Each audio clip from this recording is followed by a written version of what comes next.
war and terror in one crucial area, targeting terror cash. How do terrorists get funded, and could proper financial monitoring have stopped the 9/11 attacks cold?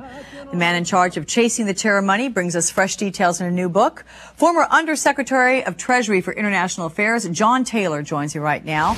Good morning to you, John. It's good to see you. Good morning. Good to see you. All right, let's talk about it as far as funding is concerned. How much terrorist funding did the U.S. stop after the 9/11 attacks? In the first few months after 9/11, there was a tremendous effort, about $137 million right at that time, plus a lot of accounts that could have been used were stopped and frozen in those days, yes. What, before 9/11, though? What about that? Before 9/11, there wasn't much activity in this area. It really is one of those things that the world changed on 9/11, and suddenly people were cooperating with the United States, a tremendous diplomatic effort. The whole world got together, and 172 countries got together and cooperated with the United States to freeze these assets. Just amazing. Do you think? But beforehand, not much. But do you think had there been more activity leading up to 9/11, the attacks could have been stopped in their tracks? Well, I think attacks like that could have been prevented. Whether that particular one, you never know. But certainly since then, there's a lot of evidence that following the money and freezing the money like this has prevented damage and prevented attacks, yes. How has terrorist funding itself changed since the 9/11 attacks? Did they become more sophisticated in going about getting the money?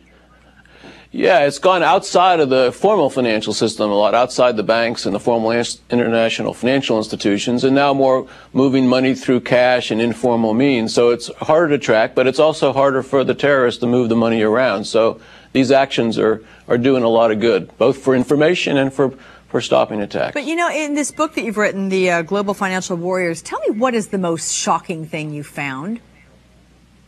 Well, the most shocking thing is that there's charities around the world who have been supporting the terrorists, mainly inadvertently to the people contributing, and a number of those charities have been shut down, and the ones that are doing good works are continuing to function. That's probably one of the most amazing things that we discovered right away. But you say these are charities that are, inadvertently funding the monies to those that are donating. I mean, are these big name charities that people in the United States might be donating money to, and who knew their money was going to terrorists?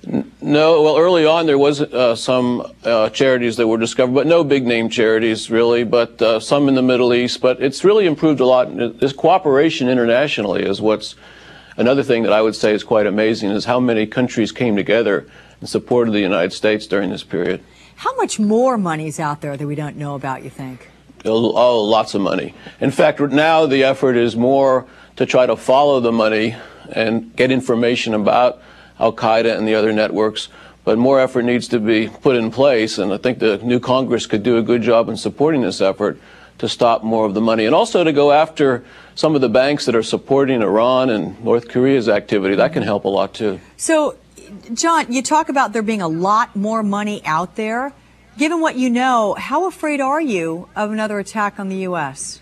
Well, it is a risk, no question about it. We need to keep our vigilance up. We need to keep this war on terror going. It is a serious risk, and you get information about it through the financial system, and it's enough to worry you, no question about it. People ask me about the outlook for the economy. I'm an economist, and I frequently list as my #1 risk would be another attack. Okay. Former Undersecretary of the Treasury, Jan Taylor, author of the new book, Global Financial Warriors. Thanks for weighing in. Appreciate it.